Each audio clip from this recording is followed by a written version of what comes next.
As Gen.G are on the blue side, they have chosen blue for game number 5, so don't adjust your monitors. 5 games of blue side only from Gen.G and 5 games of red side. Will SKT put Faker on a 5th pick, counter pick? We could think of so many over the years. They've been reticent to do it reliably, but the Vel'Koz didn't work out so well in game number 4, so a more proactive pick might be the tonic for game number 5.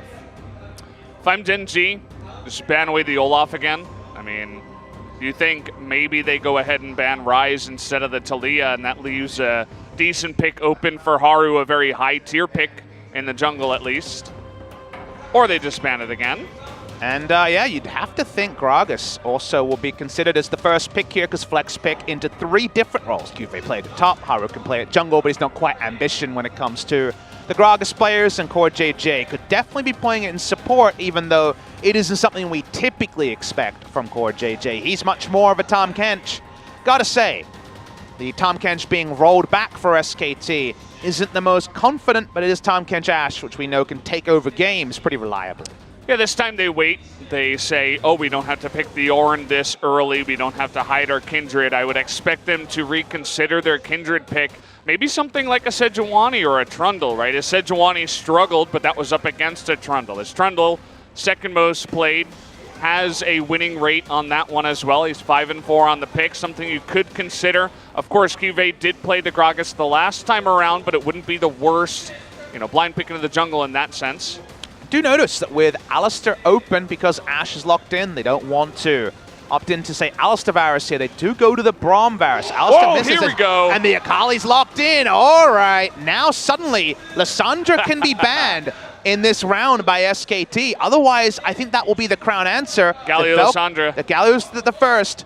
The Swain is another matchup. Grass Swain can get through the lane as well. But this is 8-15 unnerfed Akali. People have been screaming for it. We're getting it.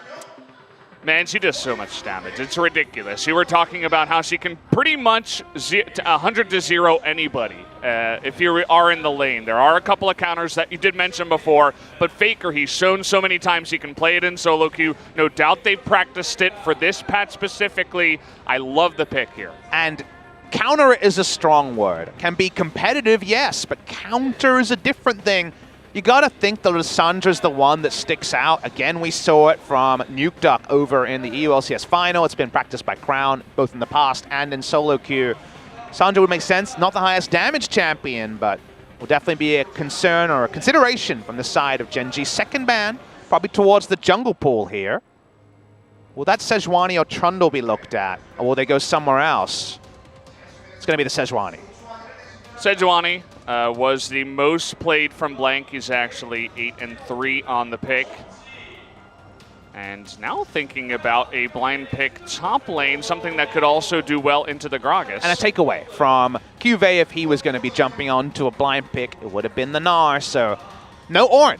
First game, 5 games, wow. 4 games of Ornn, and he's going somewhere different. You say, wow, but it's a big change in terms of what a pick brings. It's a little bit less mindless. If I get through the lane, I can throw my ultimate. You have to be a bit more conditional around this. You need better communication around the Mega Gnar, and that's not something that Untara has been perfect on this series.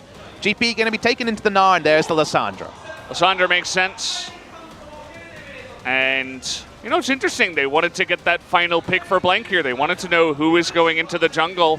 They kind of secure the idea of, yes, Trundle is going up against the Gragas. This is what I would expect from Blank. I like the idea, especially after the Sejuani ban, another one of his big picks.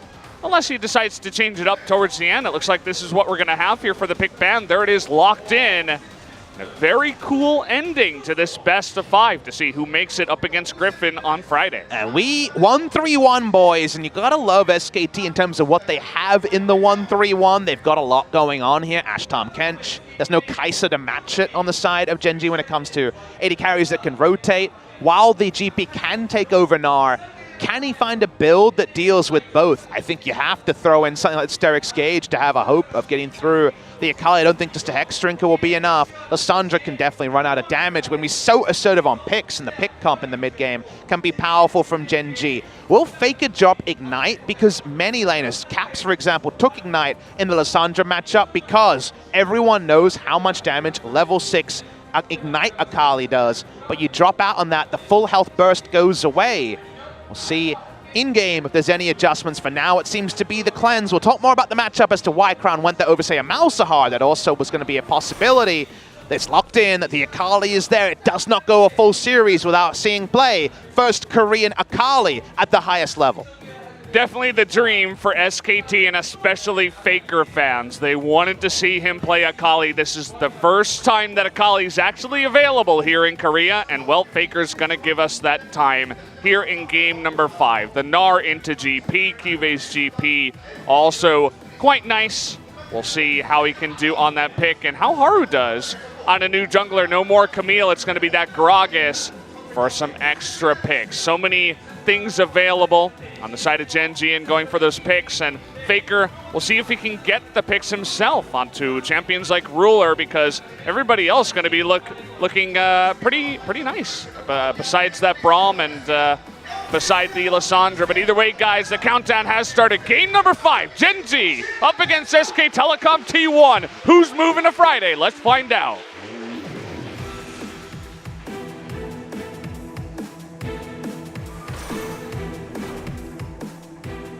미니언 생성까지 30초 남았습니다.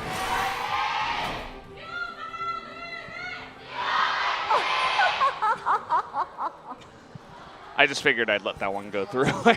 I didn't want to interrupt that one. It's Lissandra, guys, everybody's favorite laugher. Sometimes if you don't laugh, you cry, Valdez, and it's the high-pressure situation. This scenario, Game 5 between double world finalists, Gen.G and SK Telecom, because SKT have the 3 in a row, but we saw this exact matchup 2 times in a row. One to the side of SK Telecom, the second one over to the side of Gen.G. Waiting for this game to get kickoff here. Gen.G going for the late invade. They want to contest this vision around the Rift Scuttle. They force out Tahm Kench and the Ashe for now, but they know that both sides have vision at this point.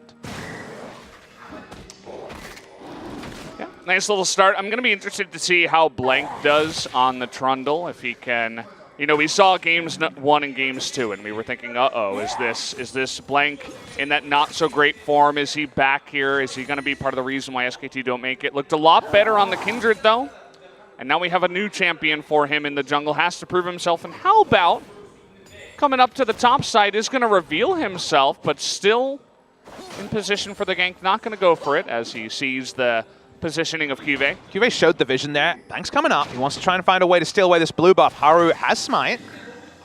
Let's watch this. Easy to burst for Blank. Let's watch it. Oh! Ooh, nice one there. Gets the electrocute too onto Blank. Rotation from Crown, and actually GP gonna come in here first. Pillar on top of Blank, and can he get out of this one? He's not even attacking. He just wants to run away. Oh. There it is, the flash dodge, and it's gonna be first blood to the side of the GP. The worst start you could have for SKT. I think there was a bit of a surprise there, Blank, not expecting the electrocute proc. Remember, it's not Predator Gragas. It actually ended up being an electrocute Gragas. That extra bit of damage, every little bit added up. You expect the Lissandra to be better to rotate at this early in the game compared to the Akali. That's a big lead, and now Cuve. Oh, it's a disaster for Gnar. Now, the Resolve Tree GP shoots, gets a grass proc, gets the red buff proc, and has the health regen to just have the time of his life in the early game. Let's see if SKT can convert onto this. Has Haru gone too aggressive? The answer is going to be no, as he gets out of there just fine with the body slam. And look at that, even with the positioning of the Trundle and the movement to the bottom lane, Ruler and Core JJ move up and take a free Scuttle Crowd. Nice use of priority. Again, very similar between Ashe, Tahm Kench, and the Varus Braum in terms of lane. We're going to watch the replay. Watch what happens here. Usually Q auto Smite will win, but Haru gets the Smite. The electrocute proc comes in. We can count the health bars there, 350 health. Cuve walks up. Blank has his summoner, but when do you flash is always a question. Apparently no question to Haru. He gets it in. They get the kill. Cuve doesn't even flash. Too easy for Gen.G. I think if you get yourself into a position where you've kind of messed up your positioning that much, it's time to flash early. You know that Gragas has that ability to flash body slam. Haru does it, you know, easy to read, just like that. Was trying to save his flash, and then just got killed for it, got punished. So pretty unfortunate for him, not the start he was looking for. I was just talking about how I was looking forward to seeing how he did on the Trundle. We'll see how he does later. And I believe that's 4 out of 5 games where Blank's given first blood in this series. The only game where SKT picked up first blood was, I believe, game 4. So not been ideal by any means. When we get back to the mid lane, I'll talk a bit about the matchup. So you might wonder, why Lissandra into Akali? It's not just, ooh, my ultimate can lock her down and I do burst damage. It's that many, many champions are completely screwed over by the Shroud, the W and its ability to cloak her and set up good trades for the Akali.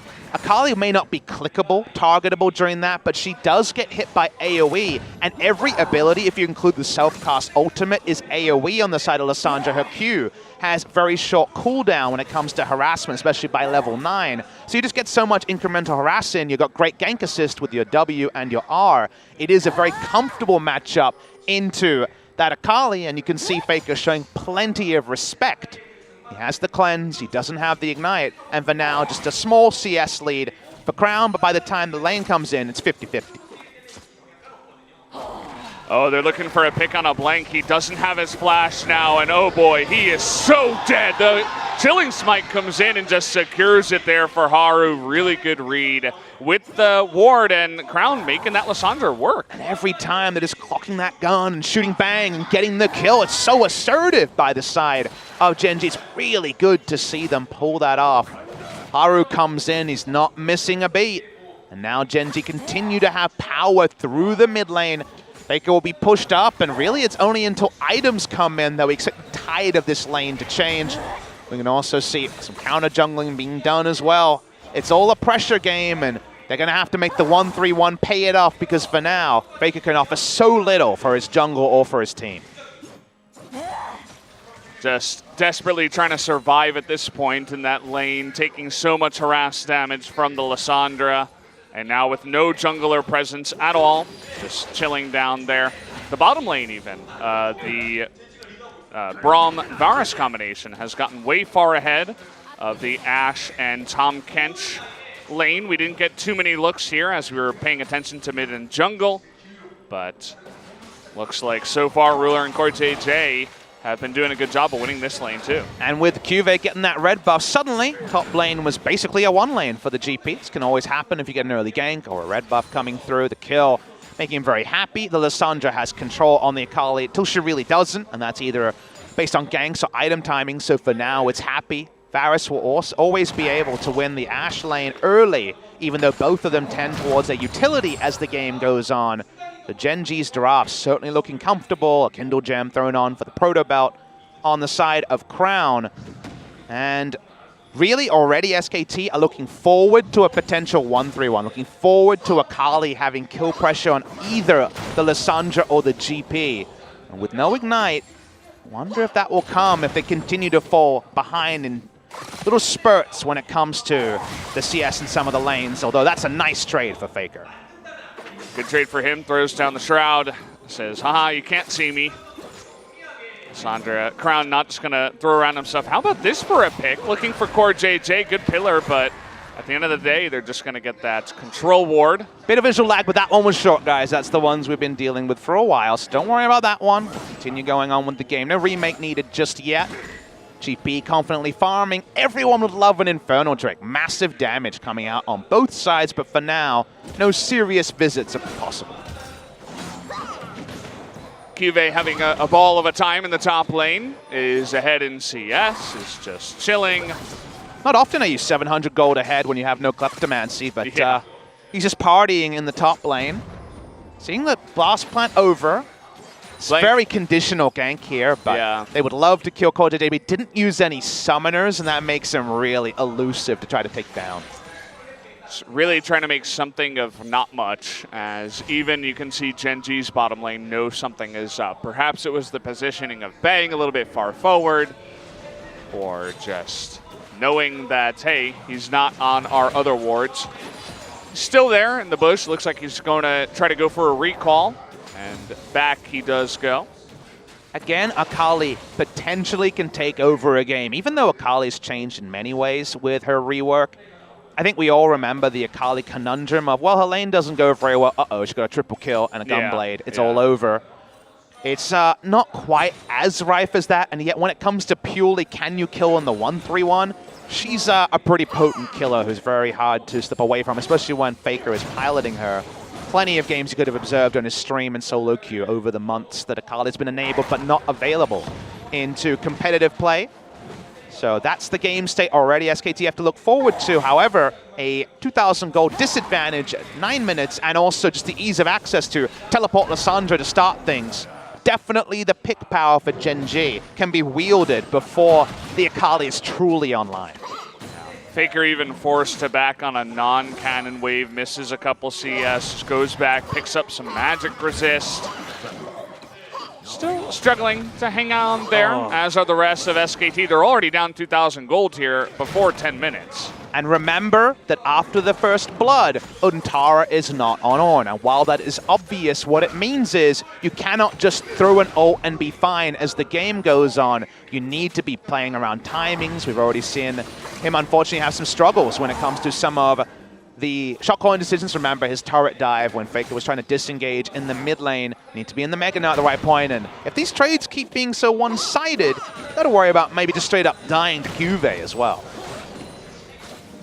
A Gangplank from ahead is just forever sustain in the top lane. He just shoots you in the face a billion times and you feel kind of useless as the enemy laner. And every lane has that champion that even if you just have solo queue experience, you have that sinking feeling. GP, when he gets a couple kills early, you're like, uh-oh. If you're the enemy top lane, you're like, there's nothing I can do, and he's going to impact the map first.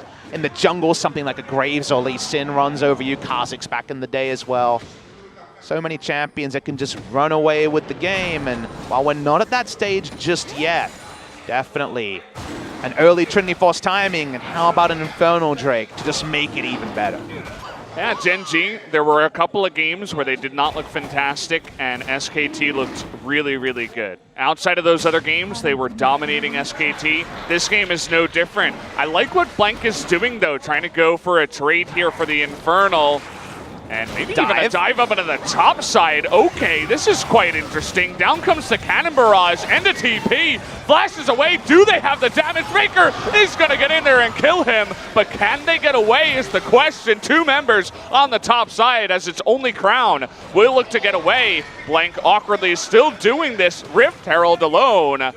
We'll see if Haru can come in here. So you get a bit of vision, but this might be a one-way trip. I think he'd be smart to move away. All right, Bang's nice. even here. Okay, so SKT, they get the kill. Nobody else dies. They get the Rift Heralds. And all of a sudden, just like that, it looks like SKT do have a chance. Faker's even going in for this onto Haru. Has his Shroud still. Yeah. Knows he can get this bit of a damage trade. Ruler wants to pick up first brick, and the bot side, the first turret blood should go that way. Let's see if the race is even attempted here. Crown can go. They've already got the first turret. Might as well give this one up. There's no way. Yep, FF's in. Oh boy, one more lick, that would do it. Gets the Devourer, in the it's too late. Oh man, Crown staying way too long. And oh boy, looks like the caster curse is in full effect tonight. I start saying, hey Gen.G, you're looking real good. And now look at what's happened. Well, now the oh baby, you so fine is being said to SKT because they're pushing with the Rift Herald. They might get a second charge as well. They should. And we're supposed to just be a first turret blood as an answer to the nice Rift Herald play. I like the rotation from SKT. You gave the condition of, I don't know if they have enough damage with the dive. Oh, sweet summer child. Let me tell you about Akali on patch 8.15. She doesn't need Ignite to get the kill. Cuvée tries to be elusive, but this is Akali through and through. She usually has to take the honest way and walk up, but she gets the Abyssal Voyage, they get the kill, and suddenly SKT, who've been on the back foot ever since that first blood, the pendulum's not all the way to them, but it certainly is much more towards the middle. And Papa, what was that you were saying about a Gunblade on that old Akali, something like that? Yeah. How about a 2-0 Faker Akali on the new Akali with the Gunblade? It's really, really crazy, guys. We're about to see it in action. Yeah, the lane assignment options definitely fall away now. There's not going to be a Sterix Gauge yet onto the Gangplank. Lissandra can, in a short lane, be fine because she can always disengage. Here's an ult. I didn't want to. That's all it was. You didn't even have to commentate that, Papa, but thank you for I like that. to be judicious with my adjectives, and it didn't look like it was going to be a particularly game-breaking ultimate, so I just called it what it was, an ultimate. Yeah, that was an ultimate. Bang, he's feeling game 3, I guess, where, you know, he was just expecting Ruler to run at him and feed him kills. Well, that's not the case, as somebody on Gen.G told Ruler to stop feeding. Well, you might have to say that about whoever's assigned to Faker's lane, because while the Trinity Force is lovely, it's only really Lissandra that can kind of lose the minimum. See many different builds in different lanes. We've seen X-Drink Akali come back in some matches. It was always a consideration on champions like Katarina and Akali for, have a bit of mixed scaling and can also really benefit from that Hex Drink. QSS also pretty obvious choice against Lissandra Varus Braum. But Ruler clears in mid. If Lissandra can always be in the Akali lane, things are okay for Gen.G, but you can see Faker sees his lane assignment, says, I'll keep swapping. He's a ninja. You can't really detect where he's going to be at all points. He's going to be down in the bottom lane now. And they're just looking for some kind of pick. It looks like they want the catfish in the mid lane. The Grey Health comes in, but so much CC. They're able to take out the kill quite easily. And now Gen.G looking for their piece of the pie. Let me introduce you to a pick comp. Didn't even need Lissandra to get that one. Nice barrel onto Bang, does a bit of damage. Faker's around the corner, but we spotted whatever entrance he chooses. Effort could use the Abyss of Voice to get back, but we're talking about another 15 seconds or so before he can impact. Can they get enough damage to kill this turret? Right now, looking like no. Yeah, I like what Gen.G did, just grouping up as a pick comp and grouping up as 5, more importantly. You have this much CC on the side of Gen.G. Akali, if you can lock her down, that is one way to try to deal with her, especially before that Shroud gets put down. But in a longer lane, you can't play the same short lane, mid lane, walk up and Q game as Lissandra, because there is still chase pressure in spite of the Glacial Pass. We're going to watch the replay. Wondered about Haru's accuracy on the casks, since he's not quite ambition level of experience. There was just no time to press any buttons there. If you were the Tahm Kench, straight up dead. But SKT, with the respawns, walk up again, trying to get information about this bottom red side jungle of Gen.G. Moving in as a squad, even Faker, Effort, and Bang, all 4 of them here. Crown's still waiting down on the bottom side. Not quite grouping up just yet, but oh man, they're all so close. Looking for the pick here onto Ruler. Down he might go. The Hextech Gunblade goes in. There's the Akali, and she is going to get her kill with a perfect execution. Effort looks like he should get away as well, but Faker can't quite meet the same effect. Here's Crown trying to get 1 kill. Isn't going to be able to ult anybody on the backside, but they do clean up on the back to Gen.G. Yeah, there was a nice cleanup there. Wondered why Ruler was all alone, and he was taken down very easily, but because they went so deep, the cleanup is there. Crown, I guess he just kind of tried to get everything and ended up with only the one, because he didn't use his ultimate. Very weird. There was 2 people in range. One of them died. The other person was able to get away in time. Would love to cement this with this mid lane turret. Couple of bruisers going to start it, but the Lissandra Claw comes in to guarantee the mid lane turret goes down for Gen.G. And at the end of the day, just the 1 kill, but they also feed the streak over to Haru, who's going to get some extra items. Braum was seen wave clearing, and Haru started to walk bot lane, so that's why they dove in. But you're so far down, and notice what happens here. The Q in the Shroud does hit, predicts that one just fine, and then Haru says, I've got some AP on this Gragas, I'll be fine. It's level 11 off this. He's 2 levels above Bang, as that replay confirms. It's now going to get a bit smaller, but the extra camps and the successful ganks, and we're going Spirit style. We got Electrocute, but this time we're loading on the ability power, so it's not Predator, but it is AP Gragas from Haru. He always does it his way, and his way he's got the big AP and the big AD. Yeah, you know, when I said he was going to get the shutdown, when he got the shutdown, the Faker, I thought he was going to buy some extra survivability, but how about a Nullifying Orb? Let's get some really good penetration going with the Sork boots as well. It's going to be pretty insane. Yeah, the already Magic Pan there is feeling pretty good, because not much magic resist has yet been put together. Talked about how Crown's damage does fall away as the game goes on, as Lissandra, more about the catch in the mid game. Seems like Gragas is going to be accentuating that mid game until they find a way to make a no-go zone around an Akali lane. Faker's actually coming to join the team rather than split on the Akali. He walked up, there wasn't too much vision, just that 1 control ward in that side brush. They haven't spotted that one yet, SKT, not able to clear that one. So they have full vision on where Faker is. Not too confused about that. Able to back at the correct time, nobody gets caught. We'll return to this 1-3-1 that both teams are doing right now. Do notice that Juve is going for this new age build. I guess it's kind of a new old, a bit like the confusing LeBlanc situation where people have been skipping Sterix, sometimes straight up, sometimes until third item by going for something like a Youmuu's as the second item. Could still pivot from here, but been higher damage GP builds, and he's not worrying too much about the lane with the Resolve trees. If he can build for teamfight and they can cement this mid-game Lissandra Gragas teamfight where they do really have some early spikes, then that might be the right way to go. Looking for the catch. Well, he flashes away from one. I thought Lissandra perhaps could have forced that, but effort was there with the Devour. So they get the flash, that very important summoner out of Ashe. And that's just about it. Not sure about the Tom positioning. He was like two flashes away, so he wasn't in Devour range when it comes to, on the screen, about 500 units. That's I don't really know what he was accomplishing there. If he was baiting, it certainly ended up being baiting himself. And being summoned down on Bang, another tool to play around if you're Gen.G. Juve and Untara meet in the side lane. Untara's got a red buff, so at least he can be extra annoying in the 1v1. It's definitely very important you see Juve playing it respectfully in this lane for now. And I thought the Gragas was going up to the top side, but now it actually looks like Effort is the one that's going to be caught out here. Nowhere for him to run. He has used his flash and his cleanse. Cass comes in, and actually, where's the follow-up damage? Finally comes in from the poke of the Varus and the Lissandra. They're making it pretty close, but they do pick up the kill. Going walkabout when you don't have any deep wards on the blue side is so perilous against Magic Pen Gragas and a Lissandra. It's catch for days and flash cleanse, and even more tools aren't going to be enough to deal with that level of CC. Untara refreshes his red buff. How does this 1v1 look? Not so good for Untara, as the barrel is going to hit him in the face again. Oh, he's There's going! The flash. He wants the kill here. Can he actually get it? Untara is going to go down to the barrel. That's dirty!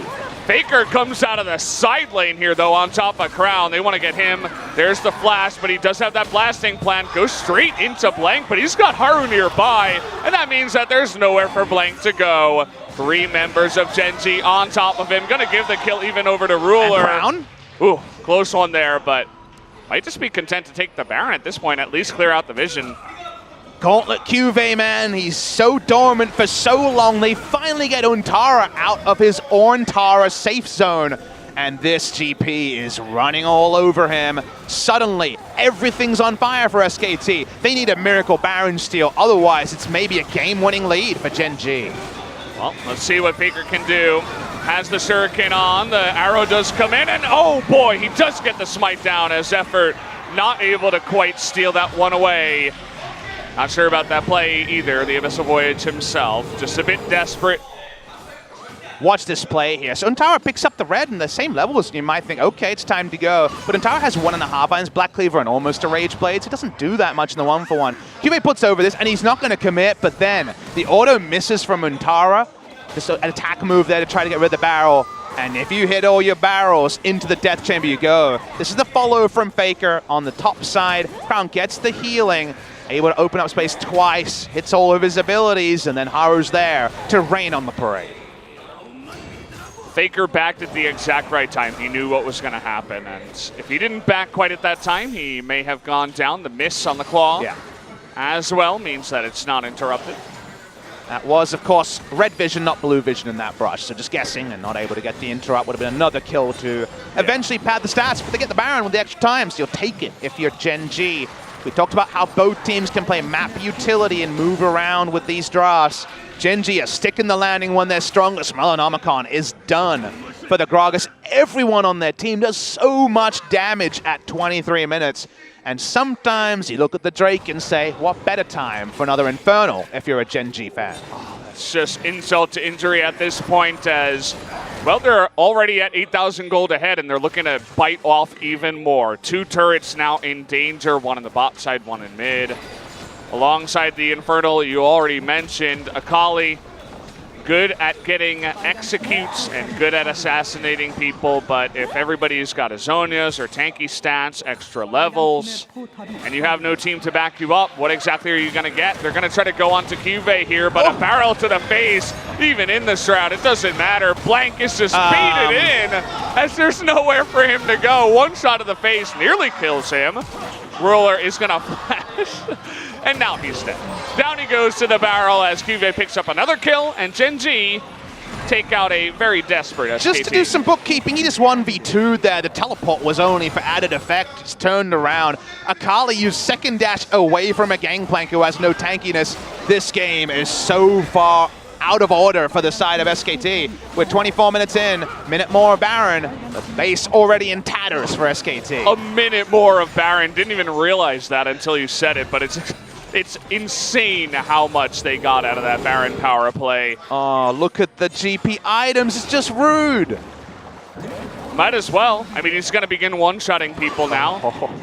Maybe they can get the Infernal. Yep. Is this the beginning of the comeback?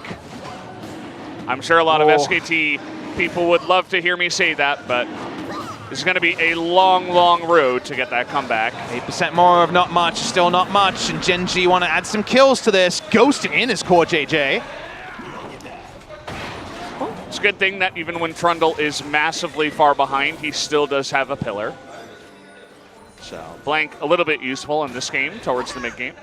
SKT have really leveled up in this series. Over the 5 games, we've seen a much better SKT than the regular season of summer. But the problem is, Valdez, they had a lot of catch-up to do. Again, a 16-game spread between the seasons of Gen.G and SKT. And while we've seen some of the old signs of SKT, we're seeing some of the more recent ones. Suddenly, they need some significant mistakes from the enemy team and some super plays, especially from Faker. Well, how about that AP Gragas barrel to the face? Now Faker can't make the super play for now. They don't even need Baron buff at this point. Gen.G just so far ahead, 12,000 gold at this point, and so much engaged. Nobody on the side of SKT would dare get near them at this point. Gonna try to stop them from taking an inhibitor, but it feels like the slow and painful death right now for SKT. Gen.G, they looked a little bit shaky. There's that question. Faker trying to get on in there, has the cleanse, but is in the shroud. Still going to go down to that AoE, the cast just in case. Cannon Barrage here, insult to injury. They just want to take them all out, get as many kills as possible before they make it to Friday. Wants the barrels. Yeah, going to get super low here as the rest of SKT efforts somehow do survive, but there's minions on the Nexus, turrets right now. Even though that one super minion is bugging out, it does not matter. It looks like Gen.G, on the backs of a 27-minute game, are going to be making it to the Friday matchup up against Griffin. It was close here in 5 games, but Gen.G, they're able to pull it out. And everyone at the Nexon Arena and you in the chat were there when the dream died for SK Telecom T1. The run that saw them hit 3 consecutive World Finals, win 2 out of 3, 2015, 2016, before falling to then Samsung Galaxy, now Gen.G, does end today. The question finally has an answer. Can SKT still make Worlds? Sadly for you fans out there of SKT, the answer is no. That era is over, and the Korea curse when it comes to SKT making it to a domestic world championship does extend from 2014 to 2018. It's a rough job for the coach to come in and cheer them up when they know there's nothing else to play for. Untara, he gave us good games of Ornn. You know, he was definitely a bit more solid than Tall, I would say. Faker, he tried his heart out. He tried to carry them. Props